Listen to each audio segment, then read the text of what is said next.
Innovation generation. I, like you, am fascinated by all things new. And I'm constantly looking for ways to grow and improve my business. So, when I came across Celia's thinking tool, which literally left me feeling as if I was thinking more intelligently, I knew I had to know more.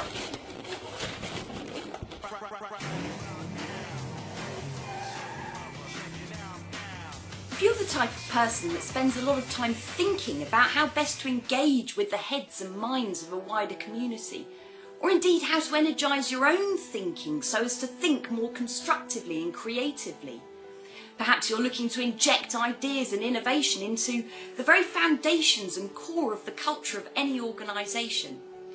Well, I'm here to offer up a few answers. My name's Celia Gates, and as the creator of the weather forecast and the founder of the Weather Observatory, I just want to point out that this is more than me simply suggesting a few ideas. You see, according to current Ofsted reports, 27% of high-achieving children in schools are failing to be engaged by the very system that's there to support them. We're not doing as well as we should be for the most able children in non-selective schools. A recent Channel 4 documentary identified the fact that really we're living in a community segmented by ghettos. Ghettos, an ugly word, I know.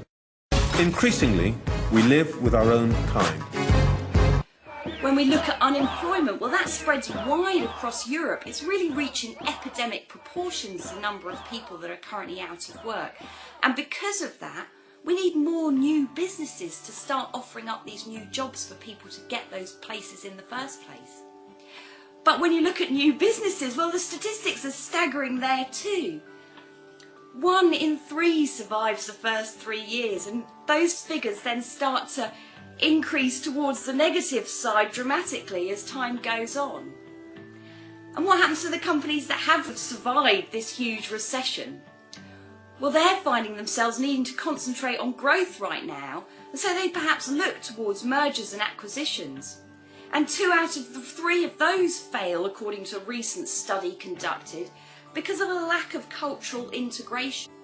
So when I, as an inventor, as an innovator, if you will, step back and try to unravel the onion layers that effectively create this greater problem that we're seeing reflected amongst our communities today, it all boils back to mindset.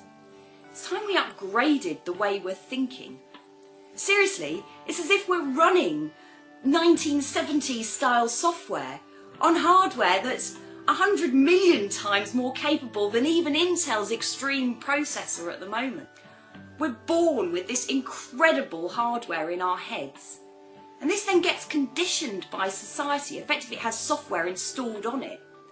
Now, the very last major society conditioning happened from the ancient Greeks almost 2,500 years ago. So we're running software that wasn't not only just designed in the 1970s, it was designed way back 2,500 years ago.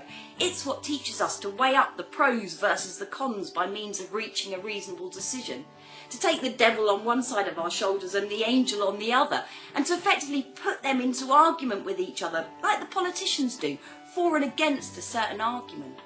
Well, this wastes time. It keeps us procrastinating. More importantly, it puts us into conflict with each other, and suddenly we're unable to think as creatively as we're capable. The very schooling that we go through pushes us into this logical way of looking at the situation. And Edward de Bono estimates that 96% of our thinking thereafter is a result of this logical right or wrong, black or white condition. We need to think about thinking because we've done so little about it. Well, it's time that we upgraded to see the world for what it really is and to make the most out of this amazing resource harboured in our heads. So how are we going to do that? We're going to start parallel thinking our way through a situation. What is parallel thinking? It's where you look at the same situation from the same point of view for the same period of time and then effectively move round so as to change your perspective.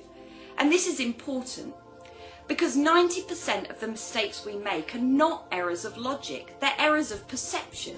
Effectively, we fail to see the situation and so we interpret it incorrectly. Well, by parallel thinking your way through, you get to broaden that point of view.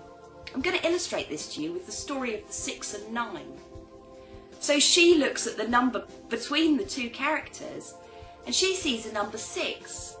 He looks at it and sees a number 9, and they can argue all day long that it's a 6 or a 9. It's not until they accept a parallel perspective and walk round to share the same point of view that they can then start to further and deepen their thinking. Suddenly they recognise it's a 6 and a 9 depending on how you look at it. It's drawn from a squiggly white line. It seems to levitate somewhere between where the two of them were standing. And this leads the conversation on to a more interesting discussion. So that's what I want to introduce to you. Most innovation strategies come along and effectively plop a bit of software on top of the existing system. Does this help or hinder? We need to get into the minds of the people that you're empowering. We need to provide a common framework, a common language from which much of this creative thought will flow naturally, instinctively, intuitively, and in an engaging manner. And that's why I want to introduce you to the weather forecast way of thinking and working. Whether you're deciding to do one thing, whether you're deciding to do something different, or whether you've yet to even think about what it is you want to do, that's the important part. You need to explore these alternative options. There's no point starting a conversation with your blinkers on already. What are our options, A, B or C? What about the X, Y and Z you haven't even thought about yet? This is where we empower lateral thinking. So the weather forecast is a framework. It's an intuitive and easy system from which innovations appear to emerge. Your problems can turn into your passion. They can act as the fuel with which to further your sense of purpose. As you begin to restore that centralised way of thinking from the core of you, balanced with a creative and critical mind coming together to really stimulate the sparks of genius. The weather forecast carries you through 7 different points of view so that you effectively build up this rounded perspective.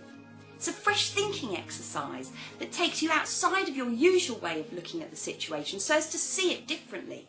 And that's when you can really allow the simple solutions to surface before you as you go through that process of what I like to call divining rather than deciding a way forward. Taking the next few steps, seeing a slightly different picture, learning from that and improving and progressing, evolving the natural course with which to arrive at a point of perfection.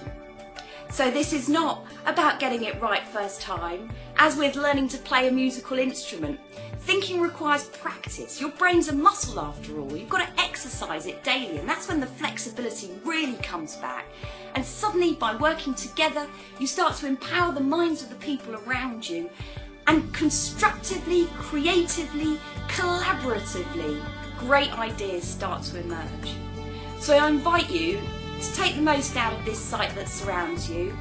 Look at a few of the different options, whether you're interested in education, whether you're building a business yourself, whether you're looking at installing a creative culture into any organisation. Browse some of these resources, enjoy practicing with the tools, sign up if you'd like to try what I call the Trial Typhoon, a 20-minute brainstorm that allows you to engage with this weather forecast way of working, to resolve your own problems or issues, to push past periods of procrastination, which effectively cost you more than recovering from the wrong decision. So I urge you to go ahead and take action. That's how you'll learn more about what it is you're engaging with, and that's how you'll begin to empower yourself to make the most out of your fantastic brain. I'll look forward to working with you. Thank you for joining this site. My name's Celia Gates, as I say. I'm looking forward to hearing more about you. Thank you for listening.